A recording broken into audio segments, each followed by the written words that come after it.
Okay, gang, here we go. One of my favorite episodes here. Guy that saved my life, literally, physically, spiritually, metaphorically. You get it, you got it. It's Shant, okay? Owner of Rate. He is the greatest loan officer on the planet. When you boil all that down, he's the dude that got my wife and I in our dream house, okay? We would not be here if it wasn't for Sean. Ladies and gentlemen, sit back, relax. You're about to learn a lot. This is The Cooney Show. 60K student loan debt. Flash 2 years later, flip life, paid off the student debt. Kevin, you did the couch flipping. I started 2 years ago. Our first month we made 10K. Let's go! We'll go to the south of France, spend a week out there. I like it. Yeah, we're there. I went on 6 dates in the same area for one night, and I only got caught once. No! Whoa! I think you got ripped off. I know you made money. I got engaged. Well, your wife's too hot for that. What's your Dunkin' Donuts order? It's a large iced caramel swirl, regular. One more, what was it? I built my business early on. I come from a background of I grew up in Watertown, right outside Boston. I'm Armenian, right? So a lot of my parents' friends and the community were self-employed people. Right. And self-employed people have just had a tough time getting loans forever. I mean, there's one of the biggest misconceptions, if you're self-employed, you even can't get a loan, right? Which is totally not the case. Right. But I got really, really good early on and just understanding how self-employed, the different ways they file taxes and the different ways we can get loans done and when you have alternative products to help those kind of people. So fortunately, timing worked out and experience, and we just kind of combined the two, and now you guys own a house, and a beautiful house, and I feel like I'm a part of it. Obviously, I was a part of it for those 8 or 10 days, but now it's very fulfilling for me to see all the videos and the posts and all that kind of stuff. It's been pretty cool. So well, just wait till we get the house up, the picture up there. Yeah. We'll have to get you, that would be interesting content.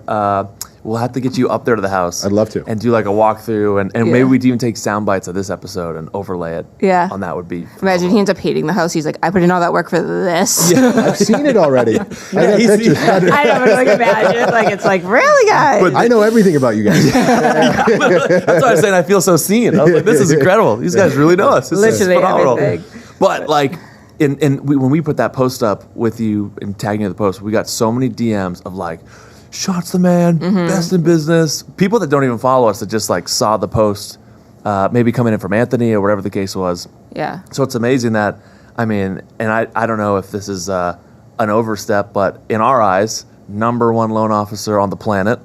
Thanks. So I don't think that's an understatement. No. And then to know the people that do know you or have worked with you, it's been, they have nothing but good things to say, behind the scenes and us as well. We're living every day. I think every time we're up at the house, I'll be like, fucking Sean. Yeah, I love it. My man. He says at least once a day, too, we should have gone with Sean from the beginning. Yeah. I know, you said this, it's in the past now. Well, we got it done. But, I've worked really hard at that. I've been at this a long time. I've been doing this 20 years. Yep. It's just wild. It's the only thing I've ever done. We've helped 40,000 people get into houses or redo their house. I have been the top loan originator in the U.S., but maybe the planet. Maybe there's some guy in China doing more business. I think it's the planet. But for the last 7 years, and wow. I'm doing. And what's cool about it is I'm doing it from here and in Boston, in New Hampshire. Most of my business is in New England or originates from New England. Right. Although we're doing business all around the country now, so it's pretty cool. It's not like I'm in New York City or California, in LA, doing these big ticket numbers. Right. It's I'm helping all kinds of different people, from first-time home buyers, savvy investors, people upsizing, downsizing, people in new families. I can't tell you how many times. I bought my first house when my wife. I think I told you. I bought my first house when my wife was pregnant, and we literally went to the hospital, and we came back, and the house was still in boxes that we had to empty out. So it was so it's fun. I like being. I truly love what I do, and it's very fulfilling. How'd you get started in all this? Totally by chance. I graduated from college. At Bentley in Waltham, and I thought I wanted to be I went to school during the .com boom, right? And I saw everybody was taking all these MIS and CIS and all these different courses, and I thought I was going to go into technology, and so I took all these courses that I hated. My dad has his own business.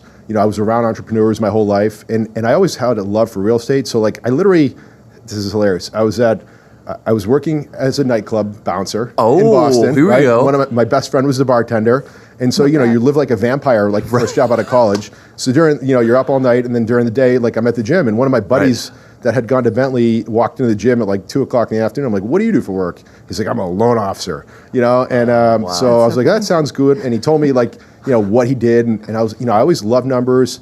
I loved real estate. I wanted to learn more about how to finance real estate. I was like, you know what? That sounds awesome. And at the time I was trying to decide between like what I was going to do. I was thinking about going to law school. Like for some reason that was pulling at me. And I decided not to do that, and I jumped right into it. And I'm telling you, like from like immediately, I fell in love with it. I was like, I love helping people. I love the numbers aspect. It was sales, so it was competitive, and like a corporate environment, which you were in before, right? And absolutely. And then my career just kind of it was going great, and then 2008 happened. And the whole world like shut down. Like every mortgage company went out of business. It felt like house prices were plummeting. And I had a choice to make at that point of like, what am I going to do? And I decided to go all in. I was like, I think I'm good at this. I think I can take some risk. I was still only 28 at the time. And I was like, I'm going to open up my own mortgage shop. Wow. And everybody thought I was crazy. Badass. Like nuts. Even my parents thought I was nuts. They're like, are you watching like what's happening? Right. And I took like every penny I had pretty much and invested it in this like little office above a bank that had had a spot open, and I just started dialing for dollars. I literally put a bunch of money on my credit card and just went for it. And it was at hindsight, it was like an amazing time to go in because it was 2008. Everybody was leaving my business. Realtors were disappearing. Mortgage people were disappearing. And I'm sitting here going 1,000 miles an hour right into it. Wow. And I became the guy pretty quickly. Like within like 5 or 6 years of that, I was one of the top loan originators in the country. And my goal initially was like when I first opened up in 2008 was like, as long as I can do like most of the business in like Watertown, Waltham, and Belmont, I'll be really happy. You're set. Yeah. And then I snuck into Southie and Somerville and Cambridge and stuff. And then like I just kept going all in and trying to remake my business. And within by like 2016, 17, I was like one of the best in the industry. But it was like there was a lot of risk there, and a lot of stories that don't seem so bad now. But like there would be days we'd be coming in where we didn't know if we were going to be open for business. Right. It was a crazy time. Because how does that like? I'm picturing you're 28. Yeah. You at that point, is it like, okay, I need to have great connections with maybe the bank downstairs or other banks around the area, like I'm imagining us. Get into that business at now 29. Yeah. And it's like, how do you as a loan officer, you're like the bridge from like consumers, you to the bank, or to whoever's funding the loan. Like, how do you already have those relationships? So I established with a platform, I hooked up with a company that had the bank relationships already. So like, I just had to go out and find clients. But you're like 28. Okay, yeah. And like, you're like, and I was really 27, turning 28 at the time. And I was like, the whole housing market's collapsing, and I'm like getting everybody. I'm like, trust me with your next financing deal, right? So what I really needed was people that would give me an opportunity. So my goal was like initially, I was like, I just wanted to get to know the business community. So all the realtors, all the financial advisors, all the accountants, anybody that handled or advised people with money, and so I was out like, if you wanted to meet with me, I'd meet with you. I was out for breakfast, lunch, dinner, in between, at night. Like I was full in it. I was getting involved. It was like, and I also didn't have a marketing budget, right? Like anything. My marketing budget was my savings account. Yeah. Right. So like, it was like, so it was like I would just meet with anybody. But what happened was, interestingly enough, is that because I was always available and always on, and people were looking for answers because it was a really hard time, my phone started ringing. Right. Within 2 years, I knew I was like, I got a legitimate business here. And then I was just a matter of like, and then about 5 years in, I kind of got over the fear of like the whole thing being ripped away from me, like it had happened already. Right. Like, and so, I just kept, I made sure I did a great job every single time, over communicated, hustled, worked really hard. And I didn't pay myself for like the first year. Wow. I didn't take one paycheck for like a year. I just kept reinvesting into the business. And then, and we went for it, and it worked out. It was, crazy. I mean, it sounds like fun now. Right. But there was like times where like I'd be staring at the ceiling. Like, who needs to eat? I was like, I'd like wouldn't sleep for like a week because I was like, the market was crazy. All sorts of stuff was going on. And I was like, it was super, super stressful. Right. Well, and it's like outsiders looking into your world, it just seems so complex and complicated. That's the big difference we noticed with you guys was like, with the people we're using before, it was like pulling teeth, getting real answers, figuring out where we are in this whole like timeline. And then when we switched over to you guys, it was like night and day. It was all laid out. So like the trust, it was just like, here's the stuff. Right. We know you guys are going to take care of it. Where like Right. it wasn't the case. You guys have a very fancy portal, which is very nice. Yep. That's pretty cool. Not everyone has that. The other bank he was talking to, every time he got on the phone with the girl, it was like day 4. He was like, her fire alarm is still going off. It was literally her smoke detectors for 4 days straight battery were missing, going yeah. off. He was like, is I was this like, a if she joke? can't replace the smoke alarm detectors. I was like, how could she handle us? Like, That's a great point. it was it was ridiculous. I think the difference though with like you succeeding in that one, like you said, like it was actually when most people thought it was a bad time to go, like you were like, okay, if everyone's dropping out, eventually we're gonna need these people, I'm gonna go for it. Yeah. So now, like, not to say you were the only one left, but like No. it probably was like, you know, Yeah. all restaurants Right. fail. Suddenly we're all going to the same restaurant Right. because that's the only one left. But also the difference of who makes a job and who makes a job a lifestyle. Like there's so many people, especially in like the sales world, or I'm sure like real estate world as well. It's like, okay, like I just need to like put food on the table. It's a job. I'm going to work 9 to 5 and that's it. Where you were like, no, this is my life. Yeah. Like, I'm going to make this my life. Like I will be available when like how many times have we like texted people and this is just giving out or whatever, but it's like, oh, like I can't tonight because I'm going out with the boys or something. And Yeah. it's like, okay, that makes sense. You should have your life, but you weren't doing that. No, I'll So- tell you, one of the things I've learned now, like that's a great point. Like I would say when things are the most chaotic, the most crazy, that's when like the greatest opportunity is, right? Like it's like, because like most people don't show up, but like, you have this like tiny little opportunity. If you do show up, like there's massive payoff. Right. And at the time, I did remember, even though it was hard and stressful, I remember being like super appreciative of the opportunity and like liking the journey, because I was like, screw it. Like, I'll figure it out. Like I always knew that like I'd be successful in the sense that, because like I was always not afraid to work. Right. I was always never afraid to hustle. Like I was like, so maybe if this whole industry disappears, which I don't think it's gonna, I'll figure something else out. Right. And like all my friends were like, get into software sales or hardware sales or whatever at the time, But I was like, no, I kind of like this. Like, I really love what I'm doing. So I went for it, and I leaned on that. The last couple of years were also hard. When rates went up from like 3% to like 8%, and the housing sales slowed down. So like during that, I was like, I've kind of been through this before. Like, I'm going to go all in again. And we did. And now we've gained like more market share than ever in what's been like a super down market. So like, I just find that there's like bunch of different kinds of people. Like some people just like run into the fire, and other people just try to figure out like, I'm going to pause, I'm going to figure out what's going to go on, I'm going to anticipate, or I'm going to wait until things kind of set up and then go do it. And there's other people that just get like run over by a market. Yeah. I've always been the first one to like just like run and go after it. Right. Well, you can tell you love it. Like, Yeah. we're in the similar space. I think there's something to be said of, I know she was in healthcare and then bounced around to sales jobs, and then me in the software space. Yeah. When you're like, whatever the right quote is, like working for the man. Yeah. There's a difference of like, to your point, you clock out at 5 and you're like, all right, well, screw that guy. I'll see Yeah. him tomorrow. But when it's you or when it's us and you're the team, like we have no boss. I think the energy is so different, especially like you can tell you love it. Like you live for it. It's same with us with social. Yeah. Like I don't think we could do anything else. No, I definitely couldn't go back to. I always laugh like if I was still in healthcare to this day, and not putting down healthcare by any means, just me and my passion for healthcare. Like I would just be. I don't think I'd be the same person. Like at all. Like my personality was gone because you're working for someone else. You're just doing what they want to say. You're checked out. Like there's no Totally. So, but you can see that, and then also like your content. I love that. Well, You're so good at that. I have a lot to learn from you guys. Maybe we can do a whole feedback session after. But like, I will say, I can tell you guys are having fun too, because it is extremely difficult to do what you guys do. And like I at a small little level, I do some content behind the scenes, and I know how much goes into that, Right. and like how it's hard to be on and creative and come up with stuff that's going to be interesting and explain it to a way where people get it. So like what you guys are doing, like. Generally, we see like the fun sides of it, and the cool. So you guys do an awesome job of that. Yeah. But behind the scenes, like kudos to you for what you're doing. Thank 'cause, like, you. It's really really hard. I Well, know it is. it's on your videos. That's the first thing she noticed when she's like, "Who are we now working with?" I sent him your Instagram. Yeah, no, I loved it, especially yeah. for you, because like this whole loan world was so new. It's so very new. Yeah. She'd be in bed, like face mask on, and it'd be your videos of like step 1 of getting approved for a loan. I'm like, look at you go. I'm I like, am here we learning go. too. Like I'm picking up on stuff, and I Yeah. can like quote things now, which is really cool. It feels Well, I good to appreciate like it. not be the like dumb girl who like was in all that debt before. So it's cool. I like learning. Look at you. I just try to explain like stuff.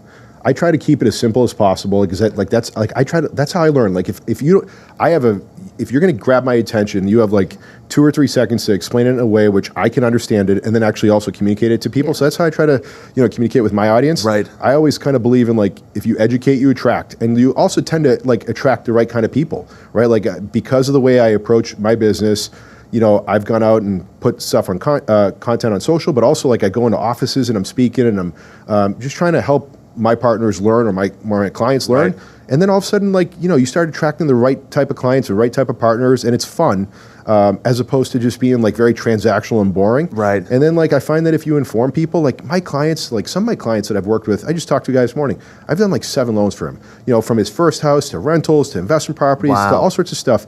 And like, so I think I've done a good job of educating him on his options, informing him into motivation to do things. Right. And so like those are always been my thing. Educate, inform. And I find that if you educate, you attract. If you inform, you motivate people into action. Right. So that's how simple I try to keep my content. Yeah, and you can see it through those videos. A lot of our demo is, let's see, 30% of our audience is 28 to 35. So it's in that like they're now renting. They're maybe looking to buy a home. Do you know what the average age to buy a house in the United States is? Ooh, Well, no. nowadays it must be older because of what's going on. You nailed it. So across the country, it's about 33 years old, right? Wow. Around here, it's gone up to about 37 in Greater Boston. Right. However, the biggest population of millennials is like 31, 32, and 33. So housing demand's not going anywhere because the biggest population that are just like entering their prime home buying years are about to get into it right now. Yeah. So you're 100% right. Around here, it's definitely older,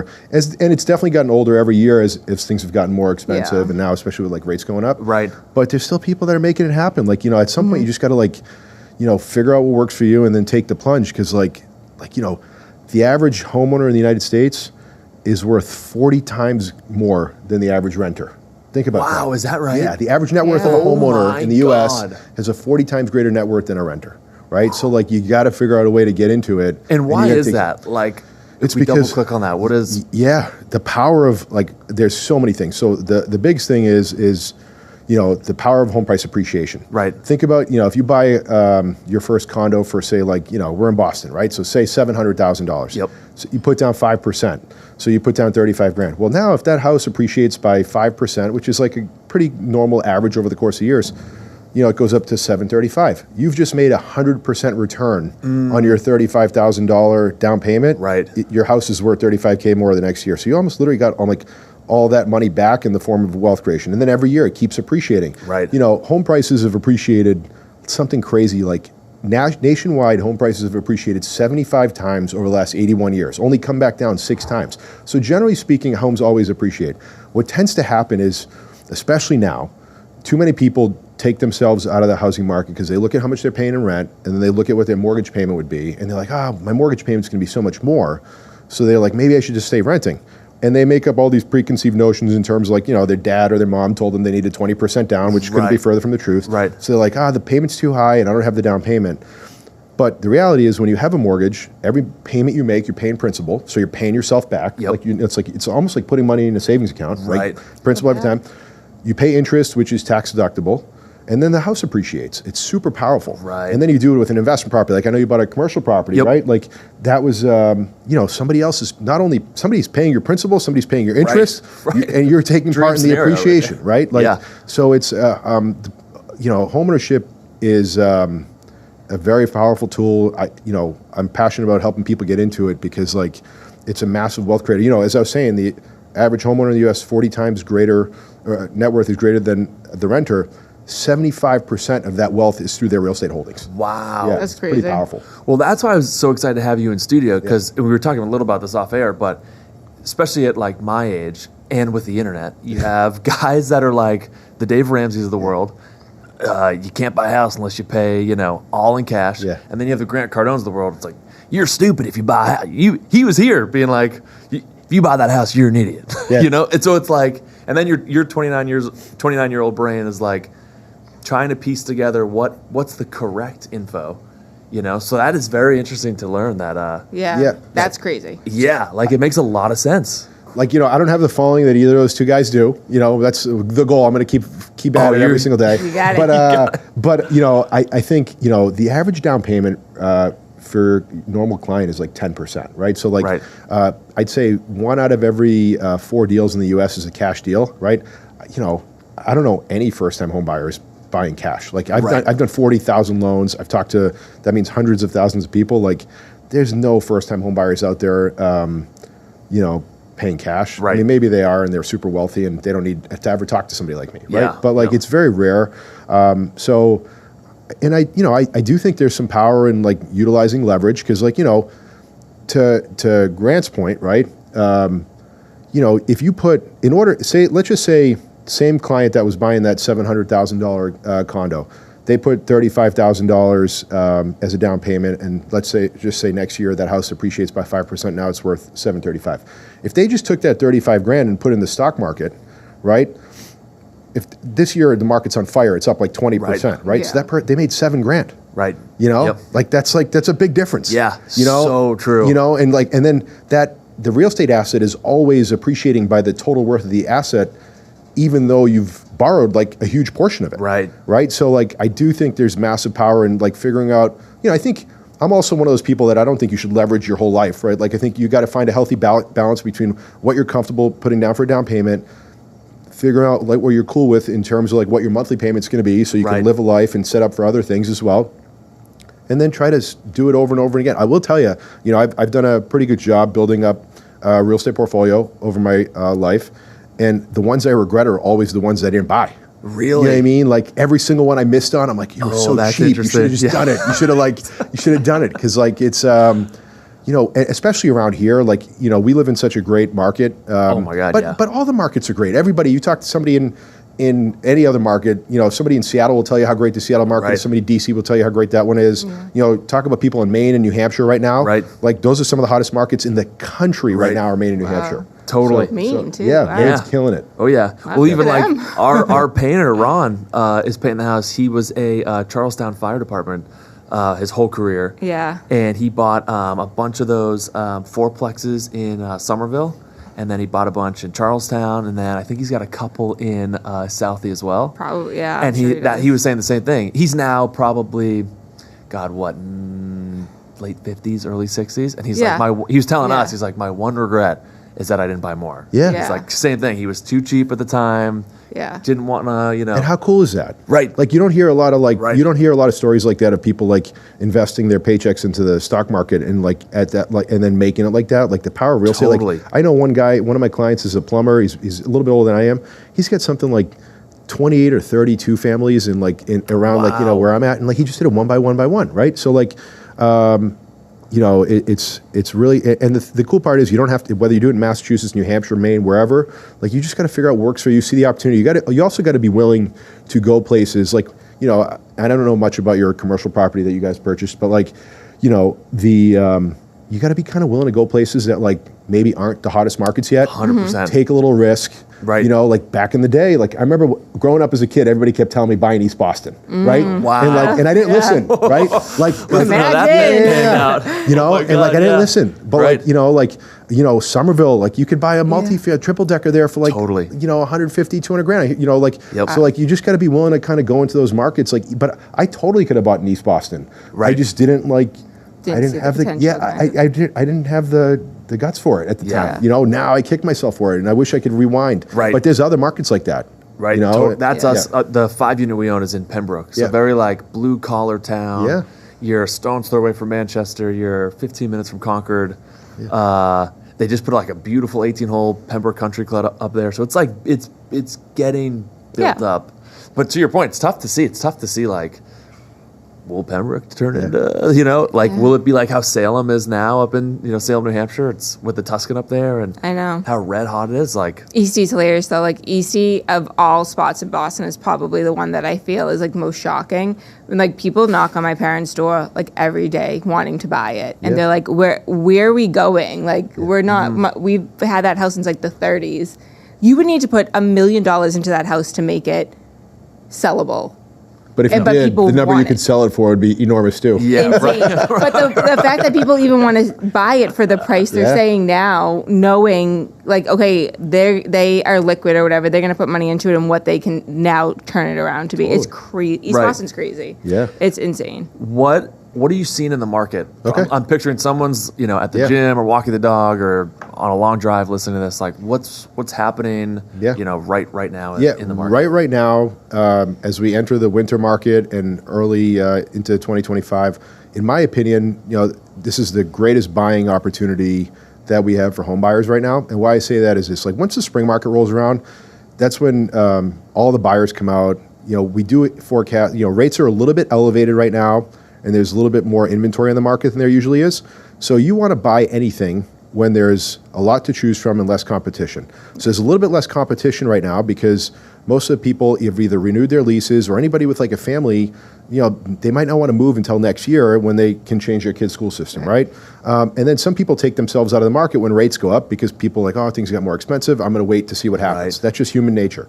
So a lot of people have taken themselves out of the market. So if you can actually stay in the market right now and buy, odds of you getting your offer accepted is pretty strong. Right. So if you've been like burnt out by how hard it has been to get an offer accepted, like this is your time. As for 2025, I do think rates are going to come down next year, and I think what happens is, of course, that'll be great. Like I sell money and I want it to be as cheap as possible, Right. but it is going to, as rates come down, it makes housing more affordable. People jump back into the market, so it drives prices up and it increases competition. Right. So you're going to hear a lot of those stories again about like how hard it is to get an offer accepted. It's not impossible. With millions of people every single year buy houses, so you should stay in the game. But like for the next November, December, January, February, like if you're serious about buying a house, whether it's a primary residence you're going to live in, a vacation house, investment property, like this is your time for a short window because when rates do come down, it's going to get much more competitive. I can see That's Anthony's. actually. Oh, sorry. Anthony's driving to right now. Listening to us be like, yeah. So buy now, refinance later. Yeah. Like when rates come down, seriously. But that's why we true. actually jumped on our house was because we even said, so like when And she's saying R too. I picked up the Eastie there. I picked up the Eastie. That was So the the first jury time. knows. That was the first time. Yeah. Wow. Look at me. But when we were like looking at houses and stuff, we had put in or almost put in, I guess, a few offers, and for whatever reason, all these people were coming in with over asking cash. It was like crazy. Yeah. We thought we were like on punked. What is it with Ashton Kutcher? Yeah. I don't know. Yeah, it was wild. And then this house, the market kind of had this standstill, which I guess like kind of happens every 4 years, anyways, with politics in general, no matter what. Totally. And the house that we ended up getting, like we really, really liked it, but we were just like, nothing else is coming. You kind of like, you don't want to get, what is it? like buyer's remorse? Yeah, buyer's remorse, but we're like, we just like to look at different options. There were no other options. We're like, this is like getting weird. So we like held it out. The house stayed up because no one's doing anything. And we kind of weighed our options. We're like, okay, well, yes, the interest rate's a little bit higher now, but we can probably easily get this house. Whereas, okay, if we wait a few more months, interest rates come down, more houses come up, we're going to be in the same situation we were just in where we go to put an offer in and someone already got it or something. Yeah, I mean, you guys were looking in like one of the most competitive markets in all New Hampshire. Right. So the fact that you were able to get an offer accepted was like, it was timing, right? Yeah. Totally. And you also can't live your life based on interest rates. Like the only time you care about what your rate is at the time you're doing it. Really it's all about like making sure you can afford the payment, right? Right. And then you'll definitely be in a position where at some point rates will come down, you'll be able to refinance, you'll have more equity at that point because the house will have gone up in value and like, all your stuff changes. But like ultimately, like you're 100%. I remember saying that when we were on the phone one of the first times. It was like, we got to figure out a way to make this work because like your timing is awesome in terms of being a buyer. So that's why I was like, I was going to get it. I was going to figure out a way to get it done for you guys no matter what. But like, I remember being like, this is like really awesome timing because like reality is like you wait 5 months to buy that same house. It's probably like 50 grand more, 60 grand more, 70 grand more just by putting it on the market in the spring or something similar to that. And that's what the seller was going to do. We from his seller's agents, they were like, to your point from earlier, by the time that house hit the market again, it's too late to put your kids in school. So it just sat and sat and sat, and it's like he was just going to do renovations to it over the winter and then list it back in the spring. It would have been we would have never got that. He would have got more, yeah. Yeah. So Yeah, it would have been game over. that's why we were also so eager to get in. And same thing. I mean, one, obviously we're due in February, so Yeah. we wanted to be in before, but no, it worked out. It always is just going to work out the way it's supposed to work out. So Yeah. it's fine. But What's the you hear the it's probably from our like parents' day and age, like the nightmares of like don't refinance. Yeah. It restarts the clock. Oh, did you hear the neighbors refinance? They're screwed. Like, can you break down basically what is happening when you refinance? Like, what's actually happening? Totally, to yeah. your, There's to your so loan? many misconceptions, and financing used to be so different. I've heard anything like, don't buy a house unless you can put down 20%, don't Right. ever pay PMI, and you should only refinance if rates come down 1%. That's the big, which is like, so at the end of the day, when you go to refinance, all you have to do is figure out what your current rate and payment are today and what your current rate and payment would be and what is the cost associated with obtaining that new rate and payment, right? And then you do a cost-benefit analysis, like how many months is it going to take me to, recoup those costs associated with refinancing? Right. Do I have to pay them out of pocket? Can I roll them into my mortgage? Because a lot of times you don't even have to pay the refinance out of pocket. You can roll them into the mortgage two different wow. ways. Like you can roll it into your equity and just have the bank increase your loan amount, or we have a lot of programs where we can just give you a rebate on your closing costs and cover them in full based on the interest rate you take. Wow. So we do that a lot, where like we have clients that will refinance and we'll cover all their closing costs, and we offer them different rate thresholds. So like the bottom line is, the bigger your loan is, the less rates need to come down to have it make sense for you. But that whole adage of like rates need to come down 1%, or you should never refinance couldn't be further from the truth. Because Right. when most of these mortgages are amortized over 30 years. So when you look at like how much interest you pay back over the course of that time on that loan, it's a big number. Right. So by refinancing, whether it's a lower rate, sometimes people refinance into like a shorter term, like a 20-year or 15-year term to pay it off faster. You can do all sorts of things to save yourself interest and pay the loan off sooner. So what we try to do is we try to reach out to our clients proactively. Like, trust me, before you guys know rates have come down, I'll already be in your DMs or your email. Yeah. Like, yeah, I actually already did it for you guys. Yeah, it's done. Yeah. just sign this, but that's like, and we get it. Like people are busy, like people are so busy with their lives. Right. And we assume sometimes that everybody knows what's going on and everything. Like I have no idea what's going on in the outside world, outside of the real estate mortgage world. Yeah. Like unless I'm watching on social media, right? Yeah, like, right. But like outside of that, like, so now I've come to the realization my clients are the same way. Like they're busy living their lives. So we try to make it really simple for them and stay in touch with them. Yeah. We had on the only channel we got in Italy that was in English was The stock market. Bloomberg, Yeah. and it was right around the time when the Feds were beginning to lower rates. Yeah. So we'd watch it, and even you were like, "Oh, I think they're going to lower rates." And I was like, "That could be good news for us." I was like, "Wow, here we go." It wasn't though. It wasn't good news. Yeah, turns out rates went up. Turns out it didn't work. It was. Everybody thought it, and we were hoping that it was too. Like rates are coming down. The financial markets are like so complicated, Right. And everybody and I've been there. Like I've learned a lot over the course of the last 20 years. Like if it was easy. If it was easy to predict the financial markets, like I wouldn't be doing what I'm doing. Right. I'd be sitting on a yacht in Greece, day trading, like chilling out, but it's super complicated and the global financial markets are complicated. So all you can do is try to learn as much as you can and try to apply it, but understand that new information is going to come out every single week that's going to blow everything up. Like this, you were kind of saying, like the election, like that made the financial markets more volatile based on like speculation, right? It wasn't based on like fundamentals. Like how do you factor for that? Totally. Like I would never have been like, hey, all this speculation is going to happen for 3 weeks and it's going to shoot rates up. Last time rates went up because inflation was actually like high. Now rates have gone up a little bit because they think inflation might be high again, but it actually hasn't been. So it's like, it's like so complicated. It's like when you work yourself up before it actually happens. Thank God I don't work in your office because I'd be there with like crayon and I'd be like, I made a SWOT analysis of my mood today. There's that corporate world coming out. Little SWOT analysis like that. This question isn't probably as like, I don't know, interesting or as in depth, but I learned so much going into this, even like being, not to say on the outskirts, but he was the one really like crunching the numbers and I'm just listening. But even you, after listening to all real estate people for so long, when he got into like his investment property and now the house, learned so much. How many people are you finding, and at least like from our age group, we're seeing it's so high, like girl math is so popular. We joke about girl math, but there is like the people who truly, like no one's investing any of their money. You make an extra paycheck and it goes to like something material. How often are you getting on the phone with some clients and you're like, hey, like you can't afford this house? Because there's so many things that go into it that people are like, oh, down payment and then mortgage. No, those are like the two smallest payments that you will like be making. You know what? So you're so right. Like, so all my clients call me. It's like people are programmed. They call and they're like, hey, I want to buy a house. What's your rate?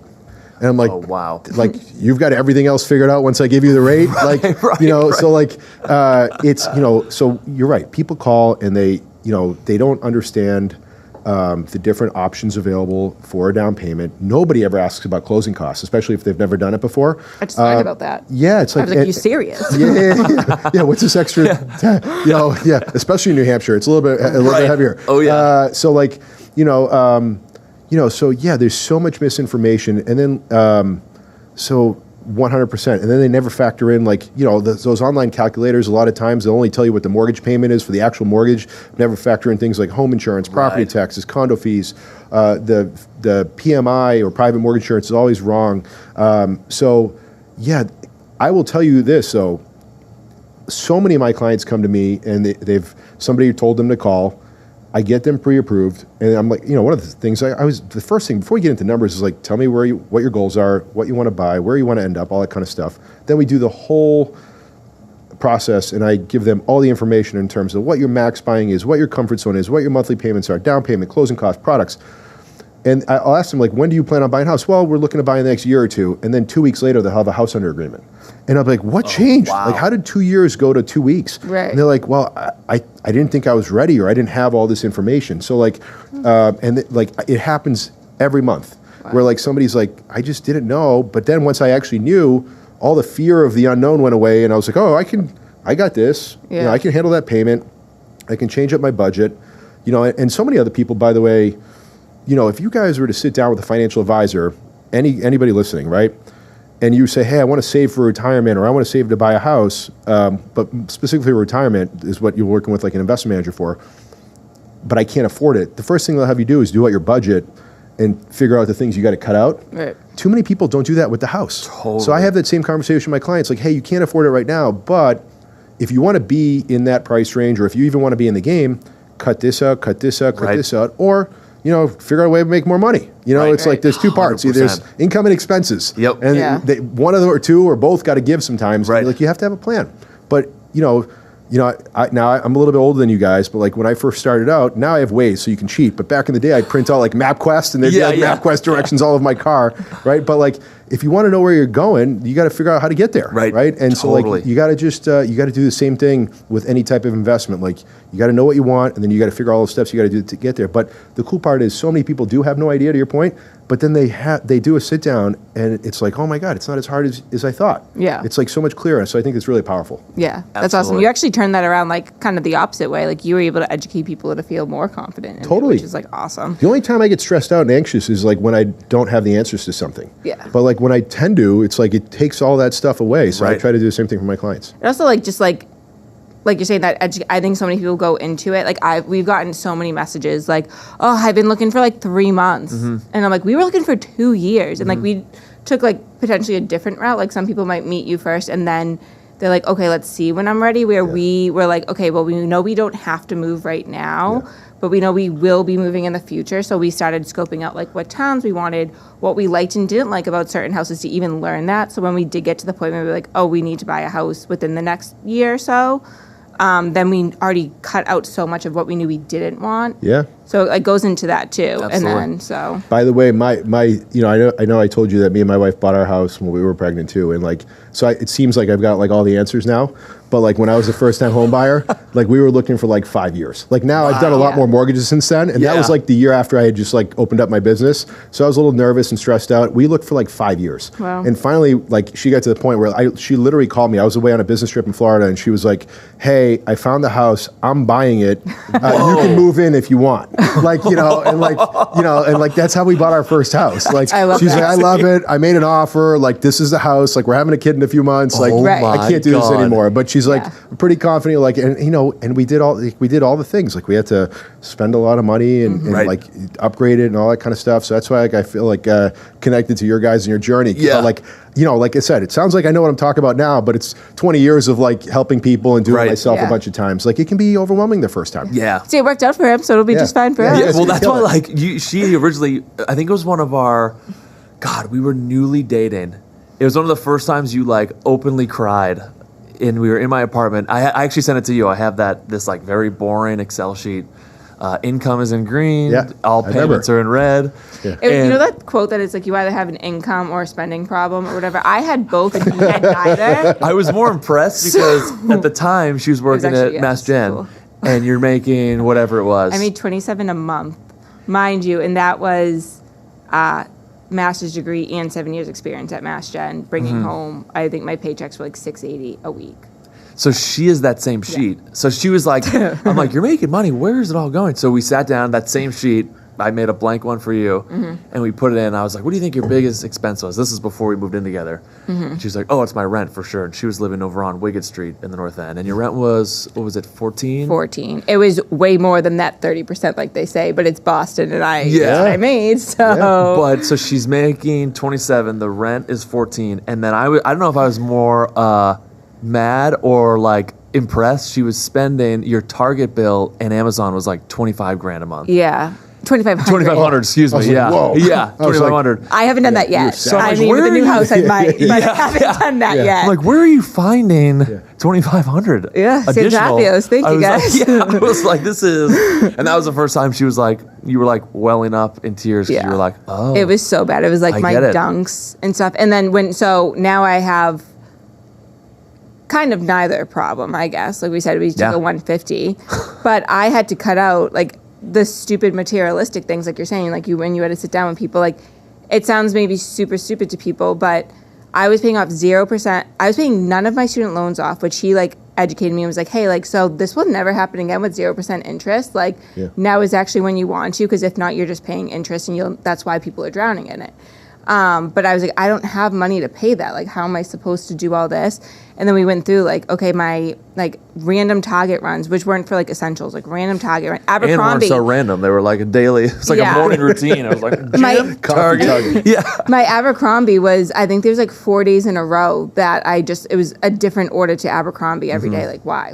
So nothing new came out by the next day. But my dunks was like, I mean, that adds up quickly, but it was like, Couple $100 a month. yeah, it was like, I don't know, like $400 a month on like dunks. And then I was getting my eyelashes done for whatever reason. That was $500 a month for my eyelashes. Those are things like expensive eyelashes. I know. Yeah. So I had to cut out like a lot of like the materialistic things. Like I stopped going to dunks every day, like which actually was very painful. And like stopped getting my eyelashes. I still don't get my eyelashes done. And they were things that like whatever, but now I can slowly, like I go to dunks every day now, which might still be a stupid expense, but I've been able to figure it out and budget it. And now I have a savings. I have zero debt. Because as you've learned from him, we don't do debt here. It's not that we don't do debt. It's just you had a chance during COVID where it was no. There's types of debt. Yeah. Types of debt. Yeah. It was like you had this short window of 0% interest on Yeah, your we student did loans. have a conversation with his mom once where even his mom had to like tell him not to like, he wasn't on top of me about it, but so he was like, well, you swipe your credit card, you go in that night, you pay off your credit card. He's like, every night you go to bed with zero on your credit card. And I was like, or I could just pay it off at the end of the month. And his mom does what we do, you Yeah. pay it off at the end of the month or like every 2 weeks she Yes. might pay or something Yep. like that. And Kevin's like, no, every day, every day. Like that is your new debit card, right? I'm kind of like one of those people too. I go in once Yeah. a week and wipe it out. Yeah. Yeah. I On just the- like I keep. But you look, I think there's like really. I think what you're saying, like to your point, by doing those things, it like put you in the position now, Right. And it also allows you to do things like, you know, if you hadn't made those decisions, going off and like even starting this business, right, that you did, it would have made it a lot scarier had you like took this big leap, not having like your traditional income, right, Right. like a salary job, but having a ton of debt you got to pay off every single Oh, month. yeah, So, like, I remember, you know, when I was telling that story about 2008 when I started my business, what I didn't tell you is like the whole world was collapsing, and so I moved home with my parents for a few months when I was yep. starting my business, just so I could like get really, really lean for Totally. a while and not have to have the stress of money. and I paid off everything, did the same thing. Like I kind of did the same stuff. Like, I wasn't, my eyelash bill was not that much every single month, but like, I had to cut out some other stuff. And ultimately it gave me the freedom. Like I do think there's a certain power of, like, I think there's power in having the right kind of debt, like mortgage debt and other things. But there's also there's power that takes away from you if you have the wrong kind of debt, and the freedom that you have from eliminating some of those things. Yeah. I wouldn't be on the house if I didn't pay off my debt because it probably would have brought us down. Yeah. Honestly.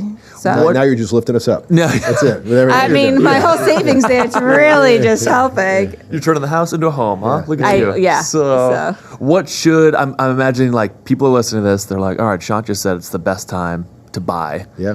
What should they be doing ahead of, like, how should they be organizing their own house, financially to get ready to then come to you and have the talks? Yeah, I think don't listen to the noise. Like the noise right now is home prices are the most expensive they've ever been.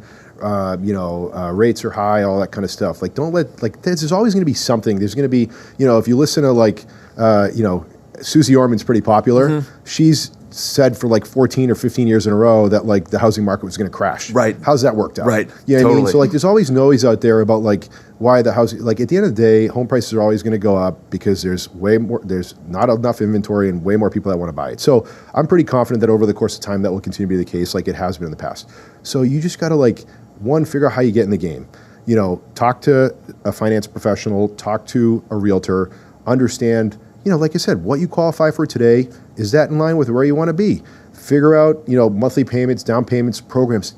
I read a survey that said something like 35 or I think it was even bigger, like 50% of first-time homebuyers don't know about some of like the down payment assistance programs out there and grant programs that are available that kind of help you get in the game. Yep.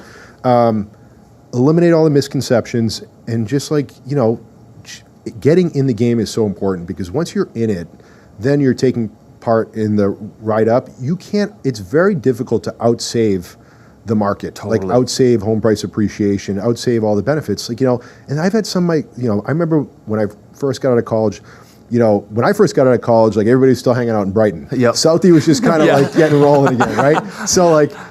But then all of a sudden everybody started buying condos in Southie. And then like some of my friends were like, well, I can't really like afford that all on my own, but if I have two roommates, because there's not just a housing shortage, there's a rental shortage too.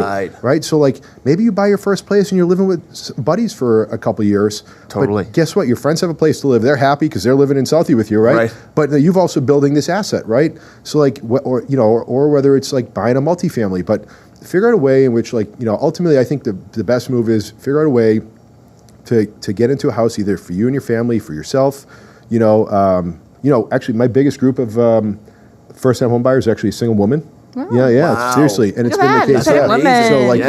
So like, and they're not like, they're buying because it's a goal and it's fulfilling and they want a place to live, right? So like, so just figure out like what your options are for you. Don't try to like, don't listen to the noise and don't make assumptions because like most of the information you've been given from non-experts is actually wrong. Right. Or it's like biased based on their experience. Like if somebody, I can guarantee you now, pay attention. Next time you talk to somebody and you tell them what kind of, how much you borrowed, how much down payment was, or how much your rate was, or what type of loan it was, they always think that whatever they took out is the best and you should do the same. Totally. Right? Just like Dave Ramsey thinks his approach is the best and Grant thinks his is. Like people are super opinionated. Absolutely. Right? So you just got to work what's working. Just understand what works for you, what your situation is, what you have to change maybe, and then get in the game. Right. But surrounding yourself with a team is also super important because, it's a complicated, you're buying your most expensive assets, so you have to have a great team around you. Totally. Yeah. It seems like too for our friends,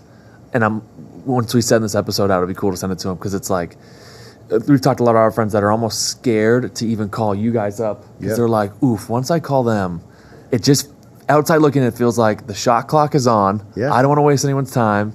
They're going to be like pushing me to buy, and it's like the complete opposite. It just you said it earlier perfectly. It's like it's just showing you exactly what this investment is going to cost you, It's honestly on a bigger level of like you looking at my finances. I never wanted to look at them because I was like embarrassed. Yeah, but you're once like we looked at them, we figured it out and we were able to fix it. And I'm sure a lot of it is the same thing too when people are calling like 5 years and like you might not be telling them the stuff they want to hear right now, but showing them how to get there. Like you need that. You need to start that eventually. You need to get there. Yeah. So many people too come to me with like banged up credit or like little tiny things they can easily fix that if they didn't have that call, they wouldn't know. Right. So like, between down payment, credit, like all the different things, income, we've covered a lot of stuff, but I mean, there's just so many little moves you can make that turn into big moves. Right.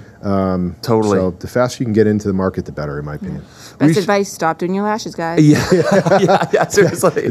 We covered a lot, but that might have been. That's that might the have top. been I bought a house because People I stopped are doing like, my lashes. I'm done doing my lashes. You can pay your condo fee with that. I know. Yeah, no, or a car literally, payment. it's so expensive. That is wild when you put it like that. It's insane. I know. Oh, well, we can't thank you enough for taking the time to do this. Well, this maybe is we awesome. make this This is even so like a much fun. series or something. I feel like there's a think huge it was- gap Yeah. of, I know you do a ton of Yeah. like classroom work and stuff, Yeah. but there's, at least from what I'm seeing on the internet, there's like a gap of knowledge in this whole space. I love this. So we I should could do put this all out. day Yeah, long. we should do a series on this. And maybe we even do we do a lot of like live callers. We'll put the That'd be headphones awesome. on Oh, yeah. and people almost literally we could mimic Dave Ramsey, but not be all, But don't no tell us that debt. you're $100,000 Yeah, dead. yeah. Yeah. Do loans on the spot. Yeah. Nope, so You can take out debt, but no more eyelashes. yeah, No there we more. go. I was definitely charging those two, so I mean, that was the big issue. Where can everyone find you if they want to do business with you, if they want to see you on social? Yeah, where, so the best ways, I'm on Instagram at Shant Benosian, and LinkedIn are the kind of the two places. Same thing, look me up by my name. Those are the best ways to find me. Or hit me up at Shant@Rate. he'll take care of you. Took care of us, so Literally, changed our yeah. entire lives. So we can't thank you enough, I'm man. pumped. I'm glad, it worked out awesome, and now we're here. Now we're friends. That's right. I love it. That's right. Yeah. Awesome. Thank you so much, man. My pleasure. Thank you, guys.